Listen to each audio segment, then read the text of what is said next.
जय माता की मित्रों। आज पाठ चालू करते हैं उत्तरा फाल्गुनी नक्षत्र के। पूर्वा फाल्गुनी तक के पाठ हमने पोस्ट कर दिए आपको।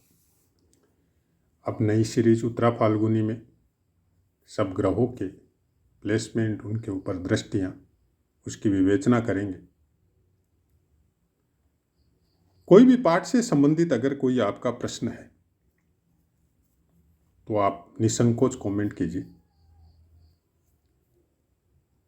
और जन्मपत्री के संबंध में भी अगर आपका कोई प्रश्न है, पर्टिकुलर प्रश्न, ऐसे नहीं कि पूरी जन्मपत्री देखनी, पर्टिकुलर कोई प्रश्न है जिस किसी प्रश्न से आप विशेष अभी ज़रूरत है आपको,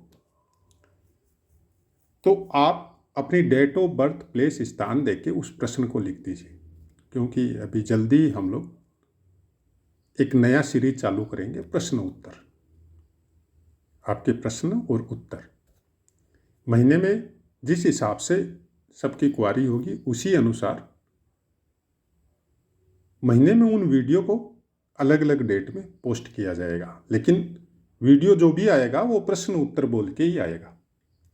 तो जब भी अगर आप दूसरे वीडियो नहीं सुनना चाहते तो प्रश्न उत्तर के वीडियो सुनिए, उनमें आपके प्रश्नों का उत्तर भी जरूर मिलेगा। तो चलिए आगे बढ़ते हैं। उत्तरा फाल्गुनी नक्षत्र बहुत अच्छा नक्षत्र है, बहुत बड़ा नक्षत्र है। ऐसे इंसानों का जिनका उत्तरा फाल्गुनी नक्षत्र होता है, नाक का साइज थोड़ा लंबा हो सकता है, कर्तव्यनिष्ठ होता है ऐसा इंसान, ईमानदार होता है, समाज सेवा में अच्छी रुचि लेता है, अच्छा होता है बहुत हद तक, और उस हद तक अच्छा होता है कि दूसरों के काम बड़ी ईमानदारी और बड़ी अच्छे से करता है, लेकिन अपने काम के प्रति लापरवाह होता है। तो जब भी कभी आप उत्तरा फाल्गुनी नक्षत्र के किसी इंसान से मिले तो निसंकोच उनके साथ अटैच होकर रहिए। ऐसे इंसान किसी को धोखा नहीं देते। अब बाकी अलग बात है कि नक्षत्र तो आपका बहुत अच्छा है, लेकिन आपकी सोबत, संगति, वातावरण, व्यवहार, परिस्थिति और कर्मों का लेखा जोखा आपने अपने आप को पूरी तरह चेंज कर दिया, वो अलग मैटर करता है।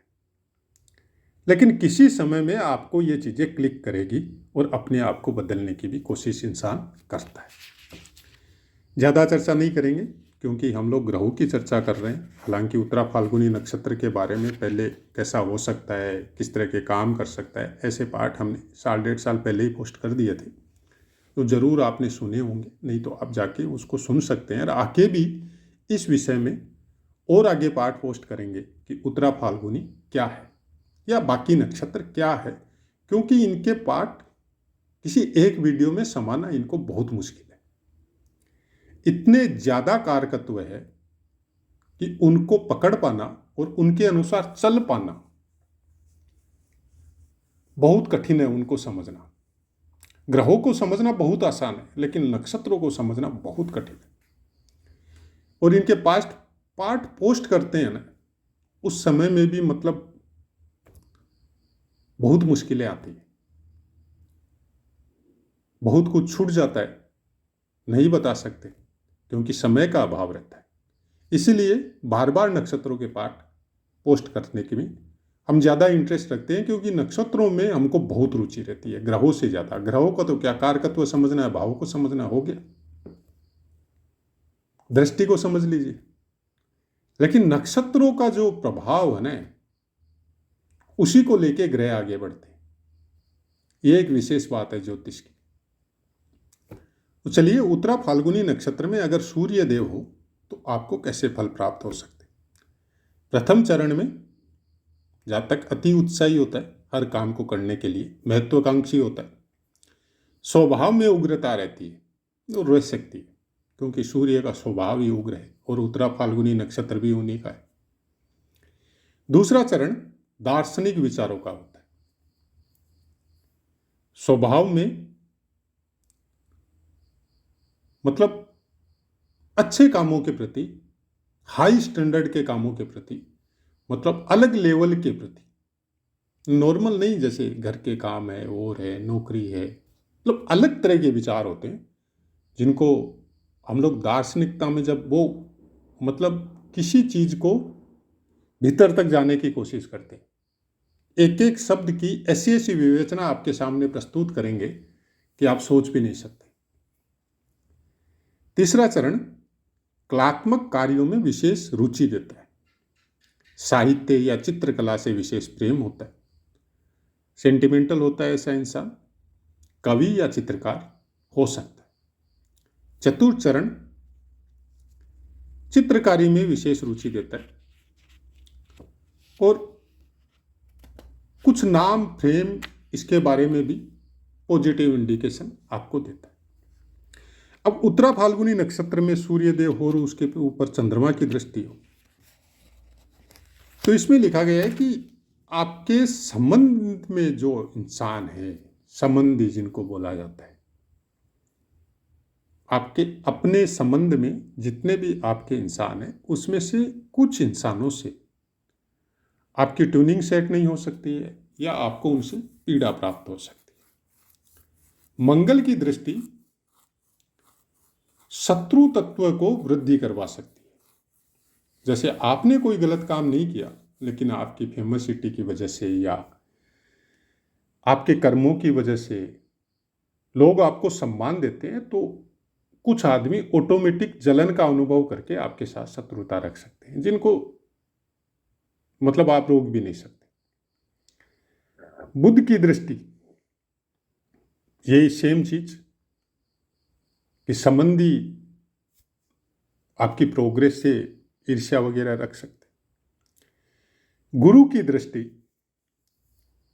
अध्यात्म, तंत्र, मंत्र, वेद वेदांग, ज्योतिष, इनमें कुछ विशेष रुचि प्रदान करवाते।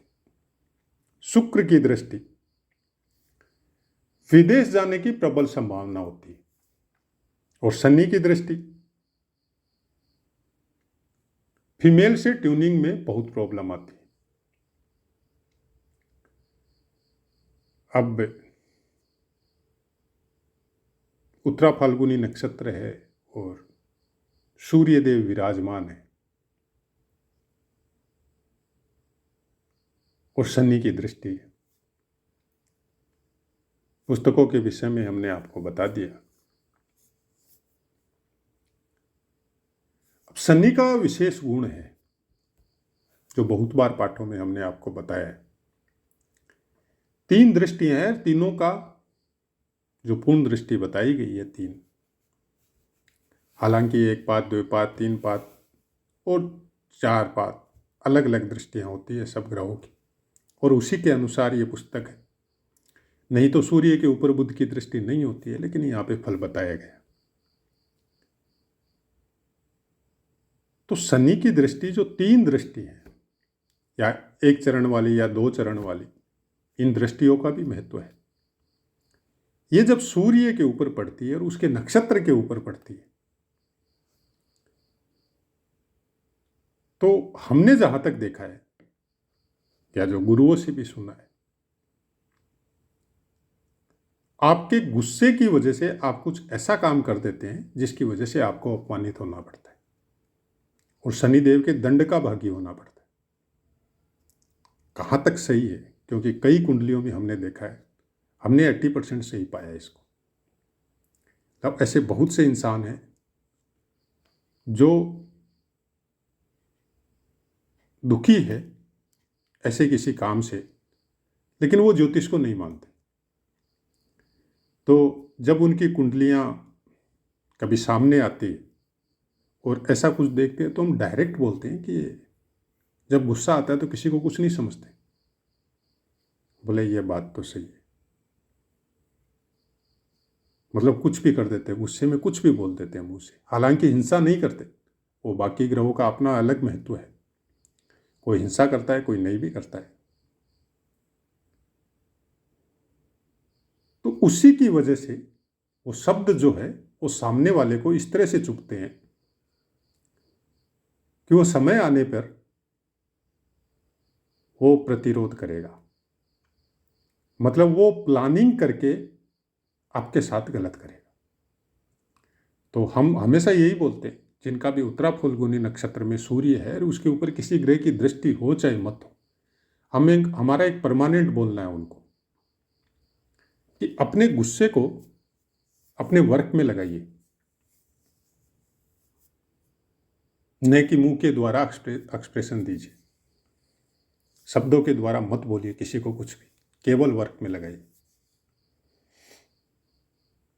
जब तक ये कला आपके अंदर डेवलप नहीं होगी तब तक प्रोग्रेस होनी बहुत मुश्किल है, क्योंकि उत्तरा फाल्गुनी नक्षत्र एक अपने आप में विशेष महत्व रखता है और सूर्य देव वहां पे आके इसके फल को कई गुना बढ़ा देता है तो बहुत कुछ, लेकिन शब्दों के द्वारा जब हम जरा सा भी कुछ गलत देखते हैं उस पर्टिकुलर समय में, और हमको इंटरनल उस बात का पूरा पता ही नहीं है, खाली लास्ट का पोर्शन हम लोगों ने देखा और उसी के अनुसार हम लोग शब्दों के द्वारा सामने वाले को जहां जो भी मन में आया बोल देते, जबकि हकीकत का हम लोगों को पता ही नहीं कि बात कहां से शुरू हुई थी। हम लोग जस्ट लास्ट के पॉइंट पे हम लोगों का एंट्रेंस हुआ और उस समय देखा और उसी समय हम लोग अपनी प्रतिक्रिया दे देते हैं। मत कीजिए, पहले समझिए बात को, बोलने से पहले पूरी तरह समझिए, खासकर कोई सीरियस मैटर हो, परिवार में, समाज में, दोस्तों के बीच में, तब बोलिए, नहीं तो मत बोलिए, चुप रहिए। जितना ज़्यादा चुप रहेंगे उतनी ज़्यादा आपकी इंटरनल फीलिंग बढ़ती जाएगी और आपको चीज़ों का ज्ञान बहुत अच्छे से होता जाएगा, क्योंकि ये आपके उस जगह को जागृत करेंगे। शक्ति तो भयंकर है, क्योंकि सूर्य की शक्ति के आगे तो बाकी सब तो गौण है, उसी से ये सब ग्रह शक्ति प्राप्त कर रहे हैं। तो सब कुछ दिया भगवान ने। अगर उत्तरा फाल्गुनी नक्षत्र में सूर्य देव है तो आपके अंदर ऐसी शक्तियां हैं कि अगर आप कोई ध्यान साधना में बैठे, कुछ करने के लिए बैठे, अध्यात्म में बैठे, तो आप एक एक महीना तक बगैर कुछ खाए भी नॉन स्टॉप बैठ सकते हैं, कुछ नहीं बिगड़ेगा आपका। यह है उत्तरा फाल्गुनी नक्षत्र का सूर्य। लेकिन उस शक्ति को कैसे संभालना है, मतलब एक पावर आपके अंदर आ गई। हम जब बोलते हैं ना कि कोई आदमी सिद्धि करने बैठा, जवान शरीर से एक अलग ऊर्जा होती है और कुछ ऐसी चीज़ों को प्राप्त करने के लिए अपने अष्टम स्थान को एक्टिवेट कर दिया जो चीज़ों का पावर वो संभाल नहीं सक रहा है, और लास्ट में वो कुछ इस तरह से हो गया कि चीज़ें भी आ गई तो उसको पता नहीं है। उस पावर को संभालना बहुत मुश्किल है। कौन संभाल सकता है? उत्तरा फाल्गुनी नक्षत्र में सूर्य संभाल सकता है। यह आपको प्रारब्ध से मिला है। आप करना क्या चाहते हैं ये आपके ऊपर है। उस पावर को कहाँ यूज करना है, मिस यूज करना है, ये खुद के ऊपर डिपेंड रहता है। और शनि ग्रह उस चीज को कंट्रोल करवाते हैं अगर आप गलत कर रहे हैं तो। नहीं तो शनिदेव का दृष्टि गलत पढ़ के भी गलत इफेक्ट नहीं देता है, वो अच्छे के लिए कंट्रोल करवाएंगे। तो ऐसा ही कुछ है ज्योतिष के विषय में हमारे विचार या हमारे समझने का तरीका या समझाने का तरीका। कुछ बातें हैं जो हम लोग भविष्य जानने में लगे रहते हैं, और ज्योतिष के द्वारा मेन मोटिव जो ज्योतिष का था, जब प्रस्तावना को पढ़ते हैं, जब ऋषि मुनियों को, वेद वेदांगों को या गीता शास्त्र ये सब को पढ़ते हैं, तब कर्मों पे विशेष जोर था। पूरी की पूरी ज्योतिष उठा के हम लोगों के ऋषि मुनियों ने हम लोगों को संस्कार में नियम बना दिए थे कि एक बच्चा जब पेट में आता है और जब लास्ट वो धरती पे आके वो उसका देह गमन होता है, तब तक के कुछ संस्कार और कुछ नियम बना दिए थे। वो पूरी की पूरी ज्योतिष है। अब आज सुनते तो बहुत कुछ है, करते कुछ नहीं है। क्या करते हैं? जो मन में आता है वो करते, जो मन में आता है वो देखते हैं। और जो मन में आता है वो देखते हैं तो मन हमेशा 80% गलत चीजों की तरफ ज्यादा आकर्षित होता है। क्यों? क्योंकि वो मन को अच्छी लगती है। मन क्या चाहता है? आप भोगों को भोगे, एक से पूर्ति नहीं हुई दूसरे को भोगे, दूसरे से नहीं तीसरे को भोगे, और फिर जब शरीर शिथिल हो जाता है, मन नहीं होता है, मन की वही उत्कंठा रहती है, शरीर के अंग काम नहीं कर रहे, तब आदमी का और ज्यादा पतन हो जाता है। इसीलिए सनातन धर्म में बाल्याश्रम, ब्रह्मचर्य आश्रम, गृहस्थ आश्रम और वानप्रस्थ आश्रम इसलिए बनाए गए थे कि ज्योतिष में जो भी प्रारब्ध आपको मिला है, जो भी ग्रह आपके हैं, वो मैनेज रहे और सही तरीके से आपका चंद्रमा, आपका मन आपके कंट्रोल में रहे और आप अपने जीवन की उत्तरोत्तर उन्नति करते हुए, और नहीं तो कम से कम नेक्स्ट जीवन आपको वापस मनुष्य का ही मिले और अच्छे कर्म करें। इसलिए बनाए गए थे। वानप्रस्थ आश्रम का मतलब ये नहीं है कि आप कोई जंगल जाओ, आप कोई साधु सन्यासी बनो, नहीं। आप अपने घर में ही अपने कर्तव्यों की इतिश्री कर दो। भी शादी हो गई, बच्चे हो गए, बच्चे बड़े हो गए, उनकी भी शादी हो गई, वो अपने वर्क में लगे हुए। इस जीवन का यहीं तक कर्मों को डिसाइड करके रखो। नहीं, बच्चे के बच्चे हो गए, अब उनमें मोह पड़ गया। अब वानप्रस्थ का जो आपको काम करना चाहिए था, वो मोह, वो समय आपको दूसरा लाइन में जाते जा रहा है। रखिए, जरूरी है। अपने वंश को संस्कार देना भी जरूरी है, बालकों को संस्कार देना भी जरूरी है, आपके पोते हैं।